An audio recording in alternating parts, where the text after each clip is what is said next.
আমরা তো ছেলে মেয়েদেরকে মিথ্যা কথা নিজেরাই শেখাই। আপনি কি একটু চিন্তা করলেন, আমাদের মা যারা আছেন, ছোট বাচ্চা যখন 2-3 বছরের একটু একটু হাঁটাহাঁটি করে একটু একটু মার কাছে এসে বলে যে মা এটা দাও, চকলেট দাও, বিস্কিট দাও। মার কাছে একটা সন্তান চেয়েছে মা আমাকে একটা বিস্কিট দাও, আমাকে একটা চকলেট দাও। আমরা চকলেটের বক্স থেকে সন্তানকে একটা চকলেট দিলাম, আবারও চাইলো আরেকটা দিলাম।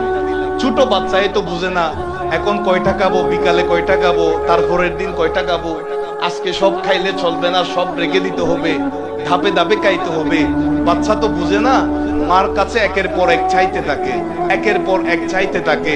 মা যখন একটা দুইটা দেওয়ার পর বলে যে আব্বু আর নাই, আরগুলা না দেওয়ার জন্য, না চাওয়ার জন্য বক্সটা রেখে দেয়, বক্সের ভিতর চকলেট কিন্তু আছে। ছেলেকে বলে যে আর নাই, বলে না, ওই ছেলেটা শিখে গেছে নাই। ছেলেটা তার হাতের মধ্যে চকলেট আছে, আপনি চাইলেন দাদু ভাই আমাকে একটা চকলেট দাও, তখন আপনার সেই নাতি হাতটা পিছনের দিকে নিয়ে বলবে যে নাই। মিথ্যা তো আমরা আমাদের বাচ্চাদেরকে, ছেলে মেয়েদেরকে ছোট থেকে শিখাচ্ছি। আমার ছেলে মেয়ে মিথ্যাবাদী হবে না কেন? শিক্ষাটা তো আমরা শুরু থেকে দিয়ে দিচ্ছি।